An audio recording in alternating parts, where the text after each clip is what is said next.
of the party in the state. We also painfully accept the decision of the elders and recommendation of the elders from Zone C. We, party chairman, we are so happy about this vital that you feel. 20 of us from APC, from the Assembly, ours is to support, and we'll give you all the support you need. Accepting the new responsibility, the acting Benue State chairman of the All Progressive Congress promises to unite the party, strategically placing it in the position to win more elections in the future. I view this elevation as a call to duty, and I'm determined to avail myself as a true servant towards the overriding objective of having one united party, well positioned for future electoral victory. This step taken is expected to resolve the crisis in the APC in the state. Mayowa Ukwato, TVC News, Makadi. Let's take a short break, and when we return, we will get straight into our conversation for tonight. We stay with politics tonight.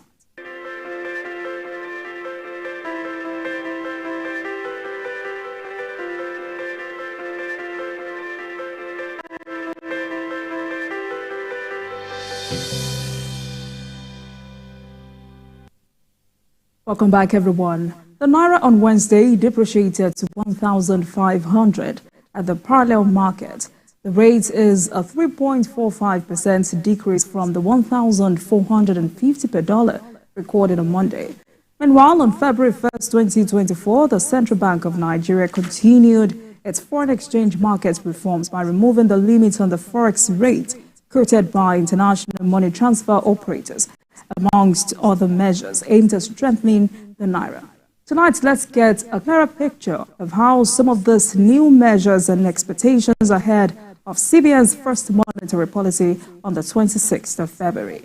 Tonight, Kelvin Emmanuel is joining us for this conversation as CBN fights to save the naira. Mr. Kelvin is an economist and now the director of Obsidian at China, Nigeria. Mr. Kelvin, thank you so much for joining us tonight, especially with a different title. I'm sure it's not too late to say congratulations to you. Thank you for joining us. Thank you so much for having me. Good evening. Good evening to you. Let's start this way. The CBN governor, Yemi Cardoso, upon assumption in September, has undertaken a series of steps to restore orthodox monetary policy to confront rampant inflation and stabilize Nigeria's currency. As an economist, how optimistic are you about these latest steps? Well, I'll be honest with you when I tell you that the situation is grim. The situation that this government met when they assumed power last year, especially when it comes to net negative reserves, external reserves for balance of payments, and the fact that considering that Nigeria's trade balance per year is about $7 billion US, for you to have a net negative reserve that is lower than your trade balance simply means that you don't have liquidity to be able to do balance of payments, which is the reason why you can see that the outstanding forwards on FX, and it's a reason why you can see that it's difficult to convince non-speculative FDIs to come into Nigeria. For the foreign portfolio investors who are typically referred to as hot money, their issue is more, apart from the ability to repatriate money, is also on the ability of them to have their internal rate of return higher than the risk on FX, which is typically your black market premium, right? So it's a very difficult situation for the central bank, and also considering that the current CBN governor met like a balance sheet that I would say is almost technically insolvent. In my estimate, I'll put it over 12 trillion naira, between 12 and 15 trillion naira in estimate. So it's a difficult balancing act. The latest circulars that were released on the 12th, on the 31st of January, and then the one that was released on the IMTO is actually a step in the right direction. Because what you've had in the markets up until now is a situation where the commercial banks are also contributing to the situation you have with The difference, for example, 29th of January, they released a circular that says your all-in rates, which is the rate at the I&E investor and exporter dealing window, and your second check rate. Second check rate for treasury in banks simply refers to the rate at which the banks quote to their customers outside, higher than their all-in rate or IE rate. So the second check rate is a little close to the black market rate, but it's not the black market rate. The central bank says basically that the banks are no longer allowed to speculate on the difference between the all-in rate and the second check rate, which is the reason why, for example, if you look at that circular on the 31st of January, you see that the central bank actually says banks will have to liquidate their long positions on net open positions, right? And to 0%, bring it, the prudential limit that has been set for long is 0%, the prudential limit set for short is 20%. And the banks had until the 1st of February to come into within prudential limits. There are rumors, for example, that most of the banks, when you look at the total, cumulatively is anywhere around $5 billion. So even if, for example, you won't see the CBN Trade and Exchange Department and Banking Supervision to force the banks come within prudential limits, significantly dent the market positively and close that black market premium gap, which I estimate to be anywhere around 38 to 40% today. It's a step in the right direction that will bring the rates back down. The question is, as we speak today, today is the 8th of February, 7 days after the deadline was set by the Central Bank of Nigeria, have all the banks in Nigeria fully liquidated their net open positions on long to the prudential limit of 0%, as stated by the Central Bank of Nigeria? That's a question we need to ask the CBN. So I also, the directive that the CBN gave on banks holding sufficient liquidity for their foreign positions, what they call net foreign assets, to reconcile swaps for international transfers, bank wire transfers, to reconcile spots and forwards, especially as it concerns commercial letters of credit and obligations they have to correspondent banks. There are clean lines for, meeting foreign currency obligations. CBN also talked about mismatch on interest rate between borrowing and lending, and the need to stop the practice of using US dollar accounts as a collateral to give in naira loans, which has been a practice for donkey years in Nigeria. I think the CBN is in the right direction. I think the set of reforms that they've rolled out and implemented is in the right direction. However, going into the MPC meeting on the 26th of February, the question remains today that currently as we speak, the Monetary Policy Committee does not have a quorum. And we'll get to that. Mr. Kelvin, we'll get to that. We'll get to that in a moment.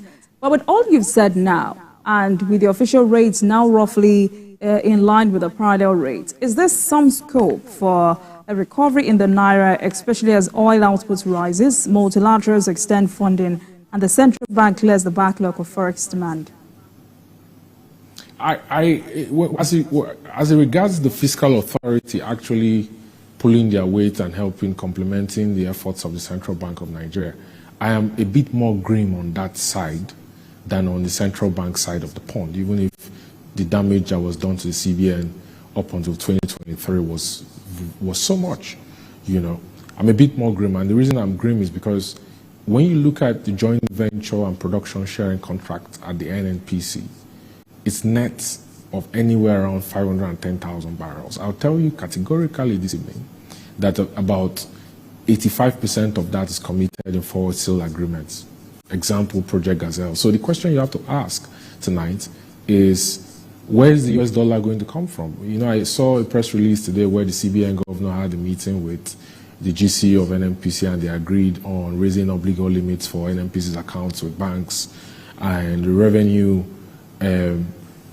management program between the collections of NNPC and the CBN managing it. The question is, even before now, the central bank was the one managing NNPC's offshore accounts, where it collects revenues for dollars on US gas and oil sales. So for me, I think there are fundamental reforms that needs to be made in the oil and gas sector that is going to facilitate a transformation of the business model that we have and increase the revenues, especially upstream. We need to increase the number of rigs offshore.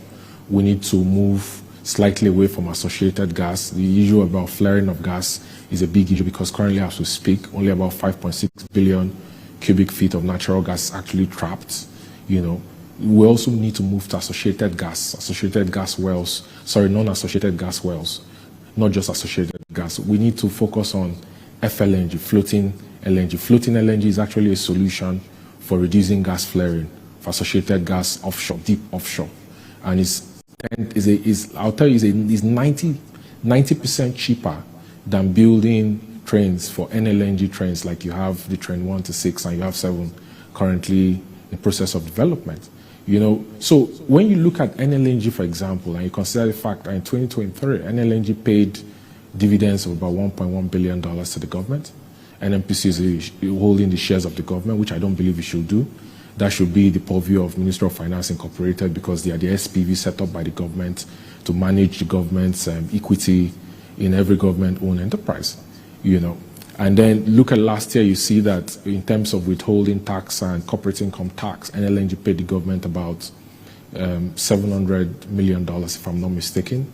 Because of force majeure and because of the fact that they don't get enough feedstock, I expect that the dividends that the government will get in 2024 is going to be lower than what it did in 2023.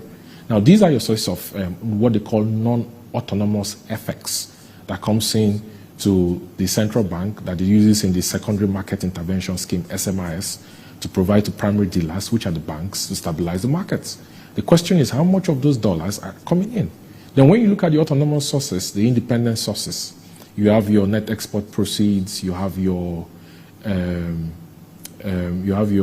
diaspora remittances, then you have your foreign FDIs and FPIs. The question is, how much do companies want to bring their export dollars back to Nigeria, considering if they bring it back to Nigeria, they'll be forced to convert it at the IE rates. So it's a good development that the Central Bank of Nigeria is trying to align the NAFEM rates with the black market rate so that you can have more flow of dollars into the IE window and you can see more liquidity in the markets, and that can stop the slide. Because when you see that your supply chain is exposed to FX is a major contributor to inflation in Nigeria as we see today. That's currently at 33.9%.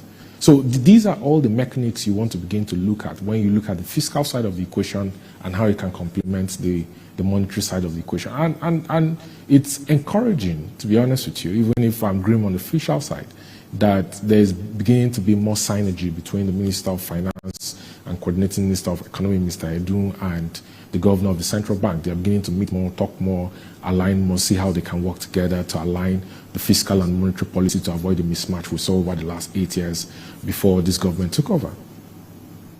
I mean, talking about liquidity, and I'd like you to help us break this down. The CBN governor said the backlog of foreign exchange contract has been worked down to around $2.2 billion after the central bank paid off around $2.3 billion and also dismissed another $2.4 billion because of irregularities. How long do you think this will go in addressing the liquidity gap and the supply gap in the market right now? Well, it is a very good development, and in fact, it's encouraging that the central bank first commissioned the forensic auditor to audit the forward claims of about $7 billion, and they discovered that about $2.4 billion were actually false, and they were not backed by proper documentation to both. And what it means is that $2.47 billion is netted out of the outstanding forward. So effectively, as we speak today, the outstanding the central bank owes is about $2.2 billion. I mean, the fact that they suspended the market for non-deliverable forwards means that they are not piling up new forward requests from the primary dealers that will bring us back to square zero of where we are on everything from commercial letters of credit, which is the biggest of all four of them, to capital and dividend remittances, to from a request. You know, so I think it's encouraging. However, you need more liquidity of FX in the markets. This is the key. And this also calls for the need, for example, to amend the law on domestic crude supply the allocations that we've had over a long time that has reduced Nigeria's ability to make money from, selling crude oil. It also calls for reviewing our strategy for oil, especially when you consider that we have a commercial-sized refinery in Nigeria, and the commercial refiner today, as we speak, is struggling to be able to get crude oil feedstock. So I'll tell you how this works and how this relates, the cobweb. Right. If your commercial refiner, who is going to, at full capacity, be doing anywhere around 48 to 52 million liters of PMS, and then 26 million liters of diesel, and about 15 million liters of Jet A1, and then several other white transportation fuels and non-transportation fuels. If he's unable to get feedstock in Nigeria and he has to import heavy crude through maybe black market sales in the Indian Ocean for Russia grade, Western Texas Intermediate from the US, or any other parts of the world, and he incurs that landing cost and is buying it in USD, what you're going to have is you're going to price crude oil the derivatives when it's refined at rates that benchmark the international market, and that means that the government has to apply a subsidy to ensure that you don't have prices of petroleum products above the current level, which is already depressing for Nigerians. And what that means is that you're going to have lower revenues that the government gets because the government will be applying a subsidy.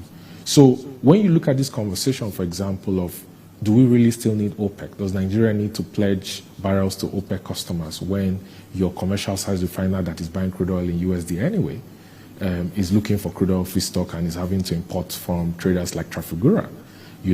These are the questions we're going to need to have because that landscape is changing. We also need to talk about the business model for NNPC. NNPC is supposed to be the cash cow for Nigeria. It's supposed to be the saving grace. NNPC auditor statement 2023 says that they did about 4.5 trillion naira remittance to the government. In my opinion, what they did is still less than $10 billion. And what they did from gas is a little over 600 billion naira, which is very poor. At the heat of all the issues Russia has, all the sanctions, the fact it was excluded from the SWIFT system of banking internationally, and it had to adopt SPFY, Russia still did $99.4 billion in oil and gas sales. So when we're talking about the performance of NNPC, which is supposed to stabilize the FX markets and contribute substantial naira revenue to the federating units to reduce the amount of deficit financing in the budget that comes from debt, we should be talking about the performance of NNPC and the need to do business process reengineering to ensure that NNPC is optimized for commercial operations and it maximizes its revenues when it comes to oil and gas. These are the conversations we need to have. Right. So, for the sake of Nigerians, we're not students of economics, but really want to understand some of these directives and how it will change or strengthen the naira. Let's talk about some of these new directives. First, let's see the CBN issuing prudential requirements that banks must follow to address suspected cases of excessive foreign currency speculation and hoarding from commercial bank, one of which is the management of the net open position. I'd like you to talk to us about this and how it intends to curb speculative activities in the banking sector. Well, the reason why that is important is because if banks hold net open positions long, which are naked positions, and there's a difference between the all-in rate, which is the IE rate, and the second check rate, which is a rate close to the official rate, the black market rate, what you're going to have is that the banks are usually basically using their balances on foreign currency deposits from customers to speculate on the market, and they are contributing to the high black market premium and the difference between the official market and the parallel market. So the central bank, placing a cap and saying that they are not supposed to hold net open positions long above 0% and then short below 20% is actually very key and important for curbing speculative activities in the markets. So, another requirement outlined in that circular include practicing natural hedging by borrowing and lending in the same currency to avoid currency mismatch risk. How feasible is this? Please say that again. The other requirements, which is in the circular, which includes practicing natural hedging by borrowing and lending in the same currency to avoid currency mismatch risks. So I'm asking, how feasible is this?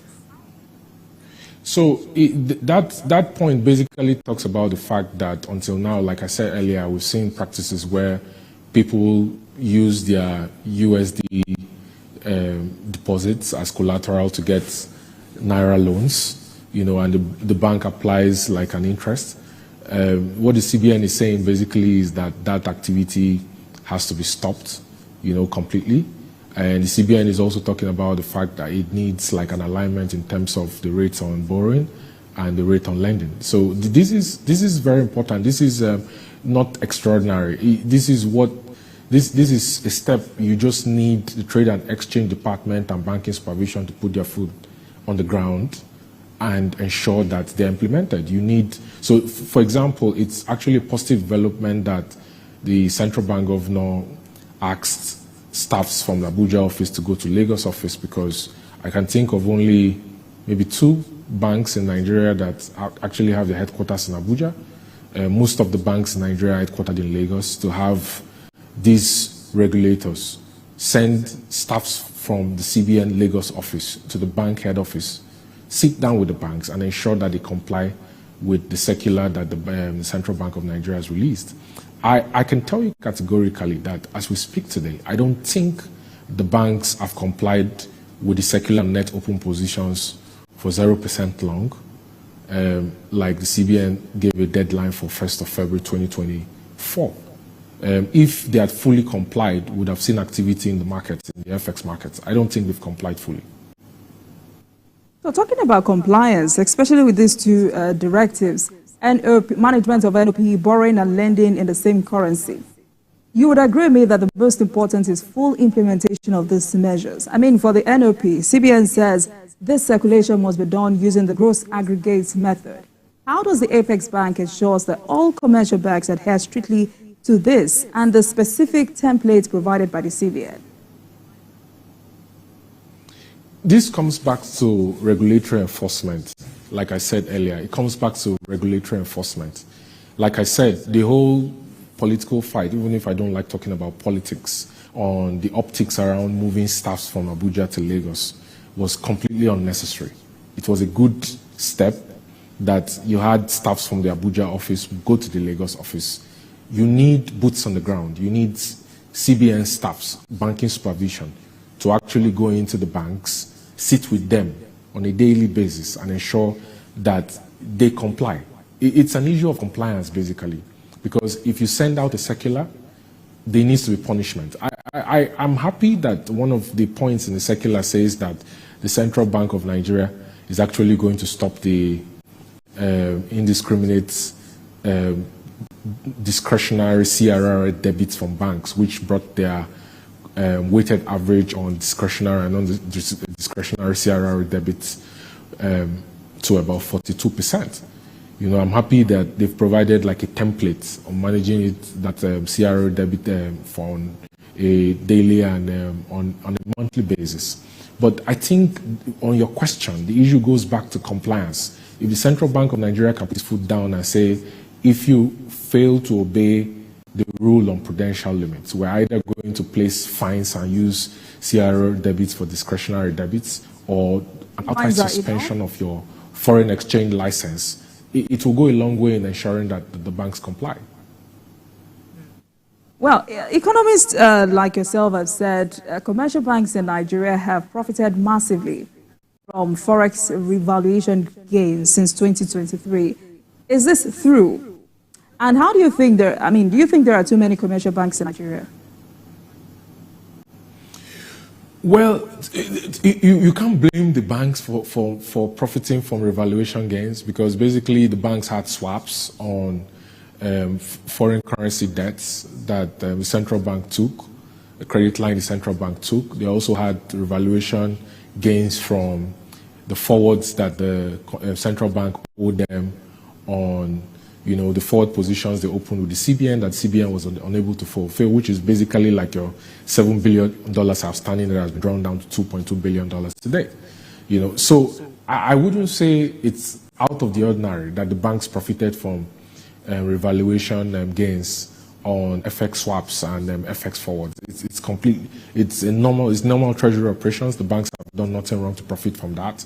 The question now is on how the Central Bank of Nigeria is able to reconcile its books on the losses it has incurred, or revaluation losses it has incurred. I'll tell you, for example, when the president announced at the inauguration in 2023 that there was going to be a floating, like an attempted unification of the exchange rates, I don't think the president, even if I still believe today is the right decision, because what you had basically was the government pegged the rate and the government was paying a subsidy on the exchange rate, and they were losing about 300 billion naira monthly. He didn't get a briefing from the central bank because they had naked positions, and just that announcement meant that the central bank was set back by about 3.8 trillion naira losses, because when you borrow money you can't pay and you peg the rate at a particular level, and then the government announces that they are floating a partial float. What you have is that the rate has gone up, and because you didn't provide like an insurance to lock in the rate, it's not a fixed rate on the exchange rate, you incur loss to the person on the other side of the trade, or the counterparty, which are the banks. So these are the revaluation losses we're talking about, and this is the reason why I mentioned earlier that I think the Central Bank of Nigeria is technically insolvent, even if they can't come out openly and say that. So it's a very difficult balancing equation. It's a tough job that the central bank governor has. I don't envy him. On the issue of if there are too many commercial banks in Nigeria, I'll tell you categorically that I believe the plan the central bank has to implement a recapitalization of the banks for the international, national, and regional banking license is completely spot on, because there is a mismatch in terms of the deposits the banks hold and the minimum capital requirements that they have with the Central Bank of Nigeria, which in banking they call the gearing ratio. You know, so it's important. I hear rumors, for example, that the Central Bank of Nigeria is planning to, change the model for calculating the minimum capital and make it a dollar-based model. I won't speculate on what numbers I'm hearing for IBL, MBL, and ROBL, but it's actually a step in the right direction. I think in 2024, when that exercise starts, you might see a situation where there might be some mergers or acquisitions. There might be outright purchase of smaller banks who are unable to meet up. There might be rights issue, banks going back to the capital markets to raise money to meet up with their regulatory requirements. So and at the end of the day, I think it's healthy for the banking sector, but we need to broaden the market, especially when you look at the stock market, for example. We need to have an economy where the banks are not declaring hundreds of billions of naira in revenue and manufacturing companies are completely underwater. Right. Mr. Kevin, let's take a break, and when we return, we will continue this conversation. This is Politics Tonight, everyone. Please stay with us. We'll be right back.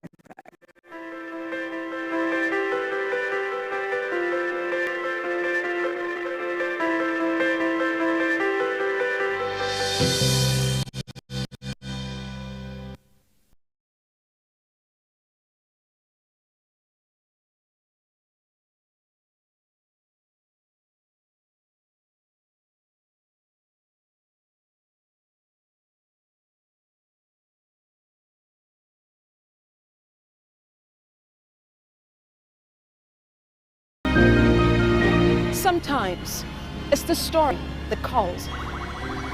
At other times, the people just want to be heard.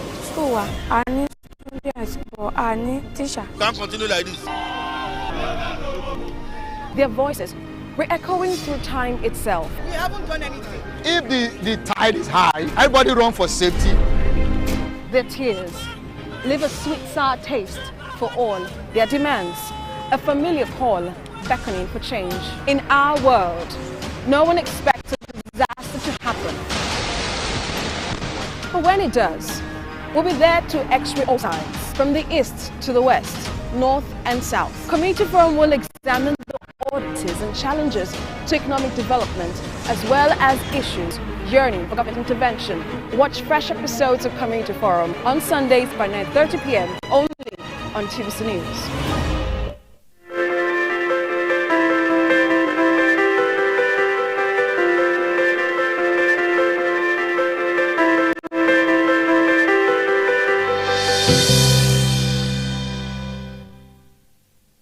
Welcome back, everyone. Thank you so much for staying with Politics Tonight. This evening, we're discussing CBN's battle to save the naira, and I've been speaking with Kelvin Emmanuel, an economist and director of Obsidian at China, Nigeria, as our guest for tonight. Mr. Kelvin, thank you so much for staying with Politics Tonight. Let's move on with this conversation, and we're going back to one of the positions you raised earlier about the central bank. The CBN will hold its first monetary policy meeting since July on February 26 and is expected to raise interest rates sharply from current levels of 18.75%. What are your expectations? Well, there are speculations. For example, some people have indicated that they expect the central bank, MPC, to raise it by 500 basis points or 5%. For our viewers, I'll say 100 basis points in central bank language is basically 1%. So it's basically 100 times 100 divided by 100. So 500 divided by 100 will give you 5%. So from 18.75%, typically the Central Bank of Nigeria, MPC, has basically maintained what they call an inflation to interest yield curve of 400 basis points of 4%, which means that if headline inflation is at 28.9%, which it is currently at, then the MPR is supposed to be at anywhere around 24.9%. So the question now is the MPC really going to raise it by 500 basis points? So you have like a quagmire. You have a situation where if you do, you're damned. If you don't do, you're damned. If they raise the MPR by 500 basis points, commercial lending rates will go up to about 37 or 38%. If you don't raise it, you're going to continue to see capital flight from naira-denominated assets to dollar-denominated assets because of like an erosion of value when you keep your money in naira, and because you have a negative return on yield. So it's a difficult mix. I don't think the MPC will be that aggressive to raise the MPR by 5%, because in my opinion, I don't think inflation is responding very well to interest rate hike and monetary tightening. I think you have a problem with money supply, and the fact that quantitative easing from ways and means in 2019 all through to 2022, increased the money supply and, costs like an imbalance in terms of outputs to demand, to supply in the market. You also have the fiscal side of the equation. You have the fact that in terms of energy, in terms of the lack of distribution and decentralization of the transportation system, you have the fact that the output for food has dropped drastically. Rice prices, you see, has gone up because some parts of the paddy used for processing rice in Nigeria, for example, are smuggled through the borders in the north. This is the truth. If you speak with millers and refund, they will tell you that this is the hard reality on the ground. So you have to increase output for food.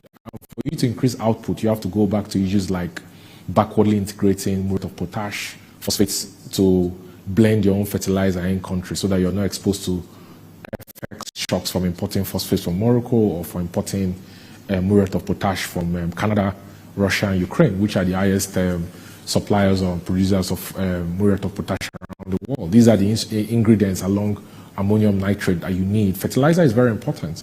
So, for example, I'll tell you categorically that I've not seen much bites on much, plan of action from the Minister of Agriculture on how his roadmap is for increasing the output of food, for grains and non-grains, to shock the market in terms of food inflation. For example, in Lagos, food inflation is nearly 45%. It's insane. So for you to have the shocks to the market and help the monetary authority to make decisions that doesn't push everybody to the edge and doesn't make them or incentivize them to want to raise MPR by 500 basis points, you need the monetary fiscal authorities to complement it. And two important areas that actually forms the energy inflation basket in Nigeria is energy and food. We're making progress on this on the energy side, and like I mentioned, the only threat I see to the progress we're making on energy is actually the feedstock for the commercial refiner in Nigeria. For the food side, I haven't seen much progress. All right then. So before we move on to other issues, there are those advocating for the amendment of the Foreign Exchange Act. Do you subscribe to these? And if you do, what wonders can this perform? I think it's very important to amend the Foreign Exchange Act. I also think it's very important to amend the CBN Act of 2007. It's long overdue. I think there has to be, the Minister of Finance has promised that the government will align with the 15% of real revenues for the previous accounting year for Ways and Means, which is very good, because you could see that the previous government abused Ways and Means so much and got us to where we are today. I think the foreign exchange markets and access to FX needs to be liberalized to other players apart from the banks. The banks should not only be the primary dealers in the foreign exchange markets in Nigeria. I think this falls under the purview of the central bank and the chairman, House and Senate committees on banking, insurance, and financial services. And I always like calling Mr. Senator Distinguished Tukumba Abiru, who is the chairman, Senate Committee on Banking, Insurance, and Financial Services, because he was the MD of a bank, so he knows the implications of not amending the CBN Act of 2007 and not liberalizing and decentralizing the foreign exchange markets, and on the central bank, for example, not enforcing sections 20B, I think, that says that nobody in Nigeria is allowed to use a foreign currency as a legal tender. So for example, it's a good step that the Central Bank of Nigeria is working with the security agencies to enforce sections 20B that is seeking to avoid people dollarizing the economy by pricing their goods and services in USD. But overall, I think you need to introduce more players, liberalize the market, align the NAFEM rates with the black market rates, and bring in people outside of the current basket of primary dealers you have.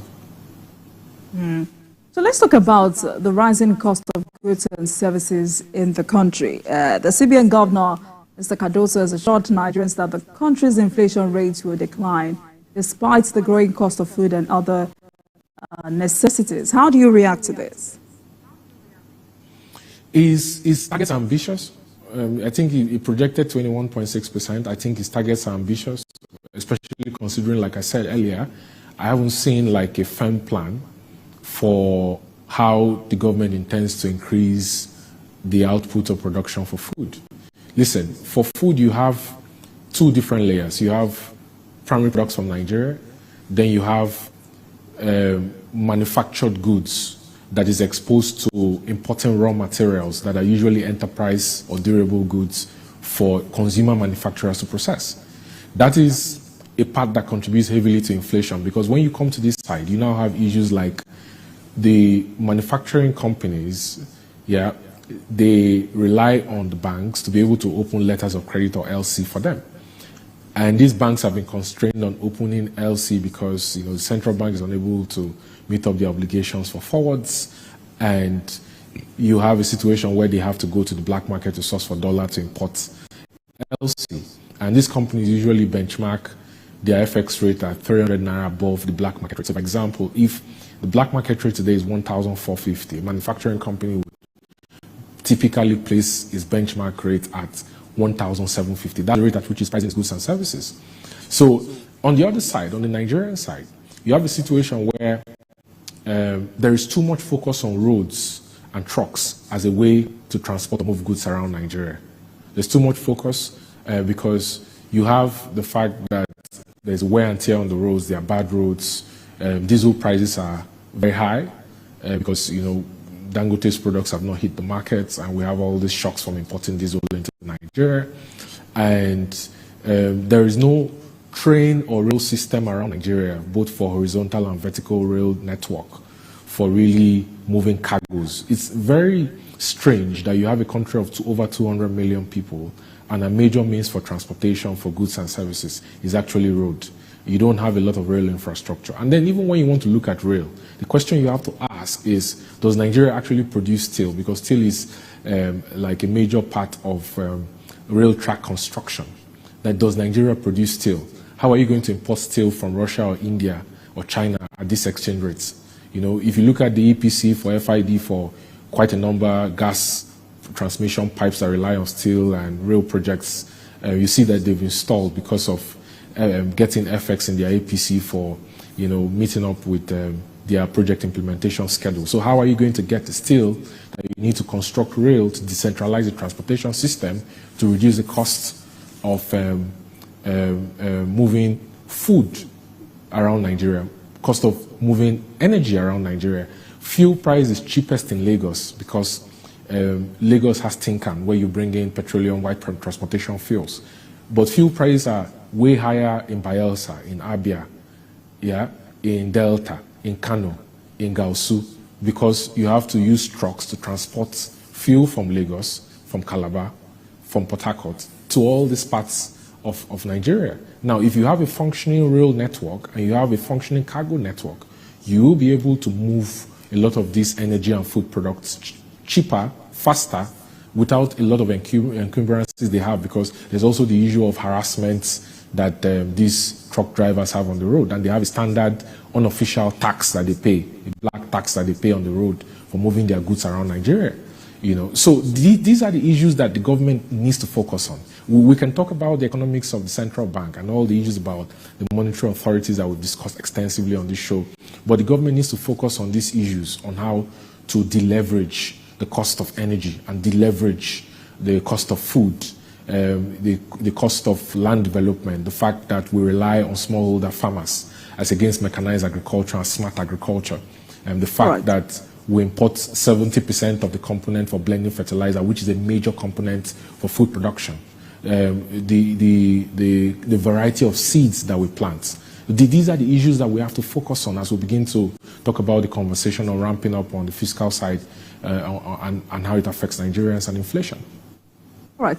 So let me get your final reaction for tonight. There are reports quoting the Minister of Finance and coordinating Minister of the Economy about talks with the World Bank to secure a lifeline of between $1 billion and $1.5 billion from the World Bank to rescue the naira. Do you subscribe to this move? I think I'm not very optimistic. I think they're window dressing because the $1 billion is not going to move the needle in terms of the FX rates. I'll tell you categorically that I'm not very happy with the Project Gazelle deal, the foreign sale agreement for 164.25 million barrels of crude oil in exchange for $30.4 billion in cash that was done recently. I'll tell you categorically, I'm not happy with the economics of that deal. That deal actually shortchanges Nigerians. We need to talk about how to do business transformation for NNPC and get NNPC to go to the markets, do book building, go to the markets, do some kind of IPO, raise money for capital projects, and also raise money that will, in a way, help to shore up the FX balance sheets that we have as a country. We need to talk about fundamental reforms on how to move government-owned enterprises from NNPC to Ministry of Finance Incorporated to better manage the revenue flows that the government gets in FX. We need to sit down and do an assessment of positive plus and minus in terms of our balance sheet, for sale agreements, all the encumbrances and debts that the government has on crude oil and gas. We need to talk about export pipelines for gas and how much revenue that can bring to Nigeria. We need to talk about the regulation of gas prices. I'm not particularly enthused by the World Bank having a meeting with the finance minister and structuring a possible $1 billion or $1.5 billion of loan. It's not going to move the needle. We need to talk about structural reforms and how the fiscal authorities need to ramp up. I don't want to go to the issue of fiscal federalism because it's a different conversation altogether, and I believe that is the real elephant in the room.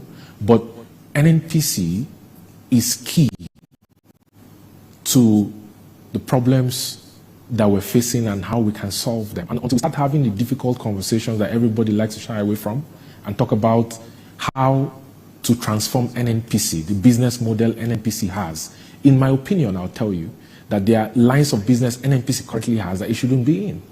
And there are lines of business that NNPC should go in that it's not currently doing or considering. So Russia is facing the issues, and the oil and gas sector in Russia is the saving grace for the Russian economy. Mr. Kevin, thank you so much for joining us on Politics Tonight. It's always a pleasure speaking with you. I must say a very big thank you for sparing some time for us tonight. Thank you so much. Mr. Kelvin is an economist and director, board member of Obsidian China, Nigeria. Thank you so much for joining us tonight. Thank you so much. And thank you very much for watching. That marks the end of today's episode of Politics Tonight, but the conversation continues from here. Get in touch with us on Twitter at TVC News NG and at Olajumoke using the hashtag Politics Tonight. We're also on YouTube at youtube.com/TVC News Nigeria. I am Olajumoke Olatuji. Good night.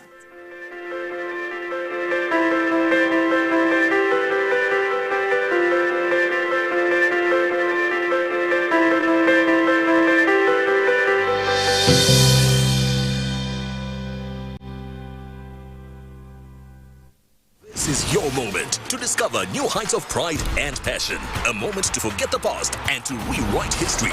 It's your moment. Make it your moment to be moved by every play and to experience every minute of Africa's grandest football showpiece. It's your AFCON moment. Experience all 52 games of the Africa Cup of Nations in HD the way you like it, live on SuperSport and DSTV Stream.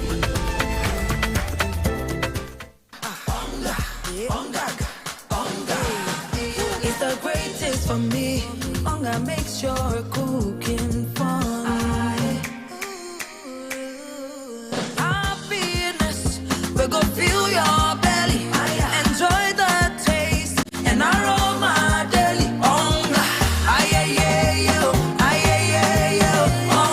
Try the improved Onga Chicken Cube for great chicken taste and aroma.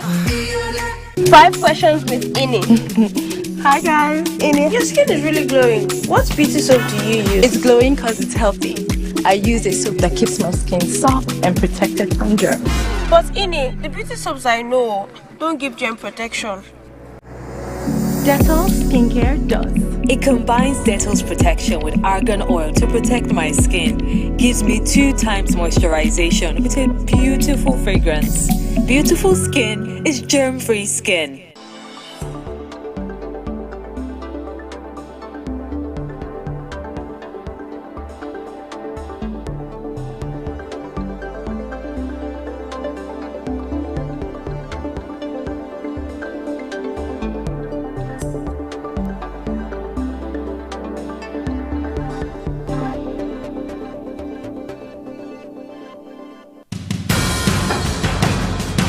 Information is power, information is security, information is knowledge. On Labor Lens, we believe that working people around the world have real questions of their own. They want to know how the world of work operates, what it means to the employer of labor, how policies affect workers in the workplace. On Labor Lens, I ensure we engage effectively the organized labor, organized private sector and government to get out of them information workers are in need of. I am Sharon Ijason, asking questions that make you get sense of the workplace.